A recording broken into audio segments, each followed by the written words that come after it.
9-р бүлэг Сүүдэр ба гэрэл 9 эрдэнийн туйл 1-р хэсэг харанхуйн шин төрх оргүй хоосны чөтгөрүүдийг яснаас хойш 5,000 жил өнгөрчээ. Хатан анчир мөнх амьдралтайч насан жоохон явсан харагдана. Түүний зүрхэнд нэгэн хачин зүйл төрж байв.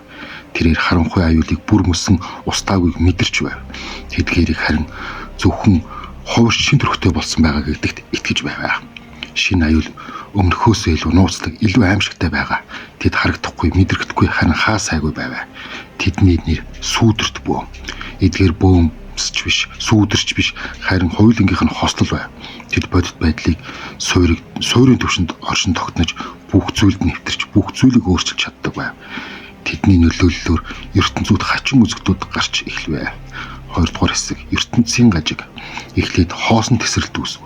Хаанч юуч байхгүй газар гинт аимшиг тесрэлт болж тэр тесрэлтэнд ойр орчмын бүх зүйл оргүй хоосон болон задарч байв.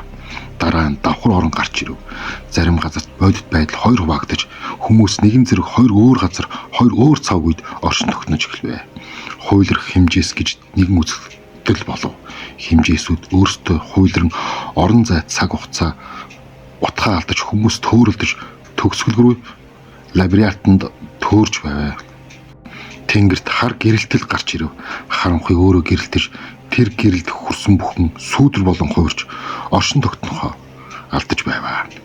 Сансарт татах долгион тархаж тэр долгионд авцсан хүлгүүд, гаригууд бүхэлдэн оддын системд татагтан хаа нэгтээ алга болж байв.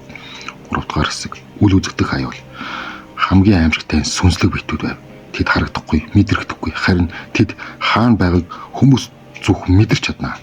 Тэд хүмүүсийн сэтгэлд нэвтэрч, тэдний хүсэл мөрөөдөл, дурсамжийг нэгдэж хоосон биеийг үлддэг байв. Тэдний араас үзэгдэхгүй мангас гарч ирэв. Энэ нь аврах том, харин хинч харж чаддаггүй. Түүнийг зөвхөн ул мөрөөр нь мэддэг. Хаана тэр өнгөрөв. Тэнд бүх зүйл нурмж, сүрч, оршин тогтнохоо болтоо. Солилцол нүх нэгдэв. Эдгээр нь хар нүхнээс ялгаатай. Тэр материйг залгихгүй, харин солилцлыг өөрчилдөг. Тэдэнд орц юмны байрлал, хэлбэр, оршин тогтнол өөрчлөгддөг. Эсрэг тэсрэг болон хувирдаг. Эсрэг бит гарч ирэв. Эдгээр нь хүмүүсийн яг эсрэг хувилбар байсан. Тэд бүх зүйлийг эсрэгээр нь хийдэг. Эсрэгээр нь боддог, эсрэгээр нь оршин тогтнодог. Тэдэнтэй тулгарсан хүн өөрийн эсрэг хуулбартай тулгарч заримдаа тэд нэгдэн оршин тогтнохоо болдог байв. 4-р хэсэг эрс тэрс үзэгдлүүд. Хүүтэн гал гарч ирэв. Энэ гал мэт харагдах боловч шатаахгүй, харин хөлдөөдөг. Түүнд хүрсэн бүх мөс болон хөлдөж дараа нь нунтаг болон задардаг. Үгүй ертөнц нэгдэв. Энэ бол огт оршин тогтнодгүй ертөнц байсан. Тэд юу ч байхгүй. Харин тэр нь байсаар байв. Тэр ертөнцид орсон бүхэн байхгүй болж харин тэднийг байхгүй байдал нь мэдрэгддэг байсан. Сүүдрэн ертөнц.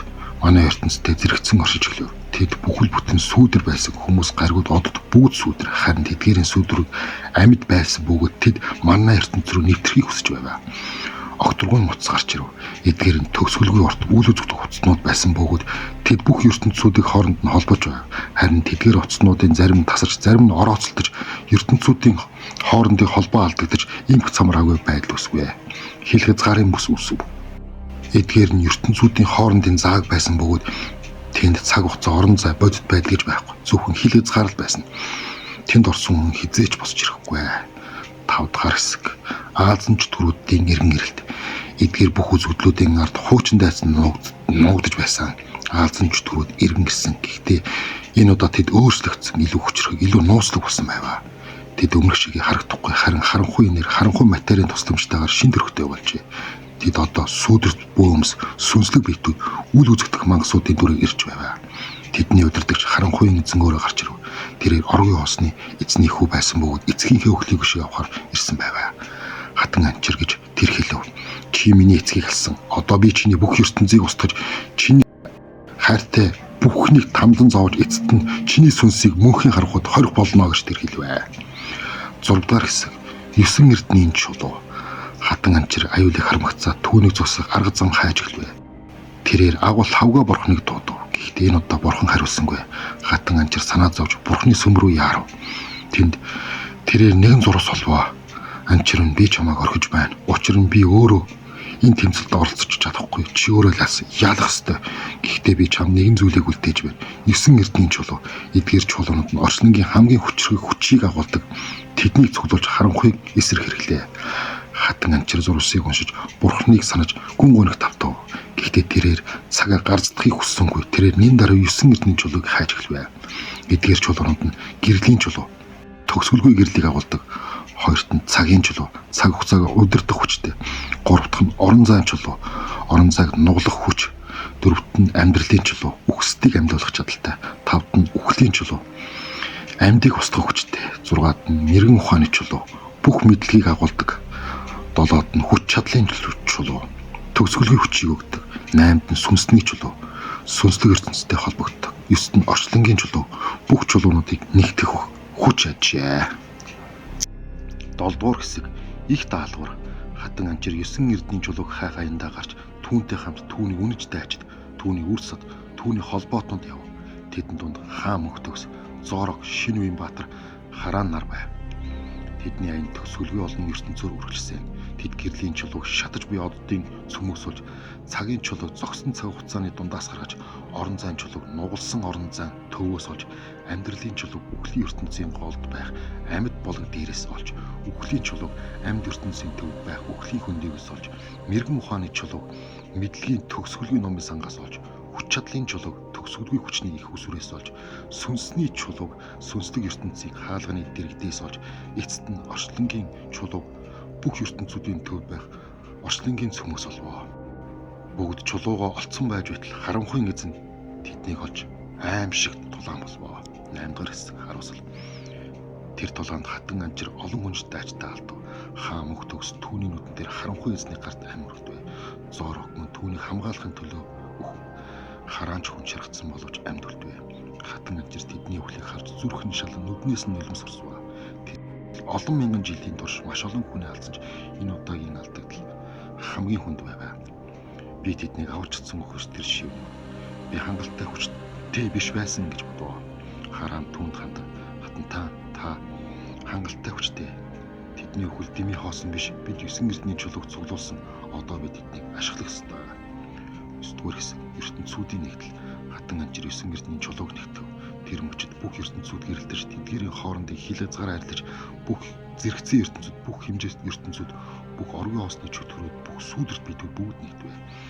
Энэ ертөнцийн агуу нэгдэл байлаа. Анх удаа бүх оршихуй нэгэн зэг төвлөрч, нэгэн хүсэл, нэгэн зорилготой болвоо. Харанхуй эзэн энэ нэгдлийг хармагцсан аимшиг дуур хэлэн тавтав. Тэрээр өөрийн бүхчээ дайшлан тэр нэгдэл рүү довтлоо.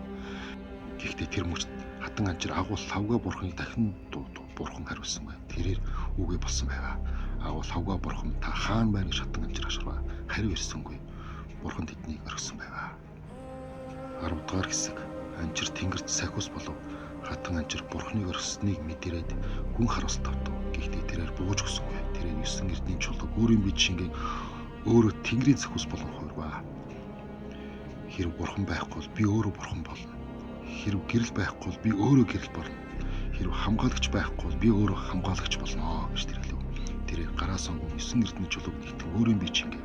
Тэр мөч түүний бие гэрэлтэж тэрээр энгийн хүн байхаа болж харин тэнгэрийн сахиус болон хувирваа.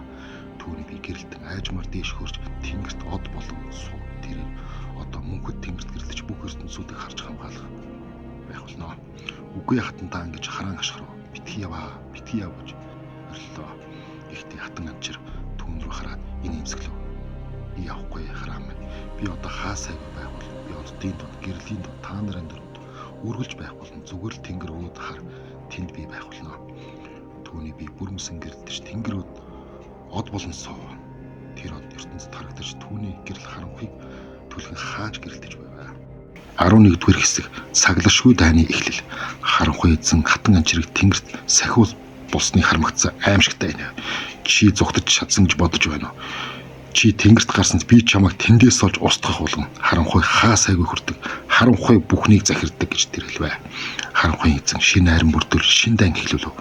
Энэ удаагийн дан өмнөх бүхнээс илүү том, илүү аимшигтай байлаа. Учир нь энэ удаа хоёр тал тэнцүү байв. Гэрэл ба харанхуй, анчир ба харанхуйн эзэн, сахиус ба чөтгөр. Энэ бол цаглагшгүй дайн байв. Энэ дайн төгсгөлгүй, өрөөжж хизээш дуусахгүй байх вэ гэж бүгд айж байваа. 12 дугаар хэсэг. Үргэлжлэл бий. Хараан тэнгэрүүд харж анчрын одыг харав. Тэр тэнд гэрэлтэж түүнд хүч итгэл найдварыг өгч байв. Хатантаа би таныг үеийг өргөжлүүлнэ гэж тэр хэлв. Би энэ дайнд ярьж тэр гэрлийг мөнхөд хадгалнаа. Тэрээр үлдсэн зэргүүдээ цуглуулан шинэ хайран байгуулав. Тэдний гэрлийн харуулууд байваа. Тэд анчрын одны гэрэл дор тангарлаж харанхуйн эсрэг мөнхөд тэмцгийн амлав. Тэнгэрт анчрын од гэрэлтэж тэнд гэрэл тэдний замд чиглүүлж тэдний зүрхэнд хүч чадал итгэл найдварыг өгч байваа. Цаглшгүй дан эхэлсэн. Түүний төгсгөл хаан хизээ хэрхэн болохыг хэн ч мэдэхгүй. Гэхдээ нэгэн зүйл тодорхой байв. Үргэлжлэл бий.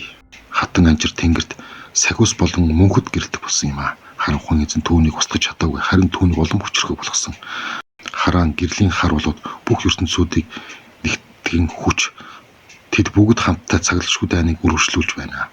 Агуул хавга бурхан үгүй болсон ч түүний хүч мэрэгэн ухаан анчрын одод шингэсэн хിവэр. Тэдний гэрэл мөнхөд гэрэлтэх болно. Харанхуй эзээч ялж чадахгүй. Учир нь тэнгэрт анчрын од гэрэлтэж байгаа. Үргэлжил бий. 10 дугаар бүлэг удахгүй орно. Манайхан лайканд дарж сабан дараарай.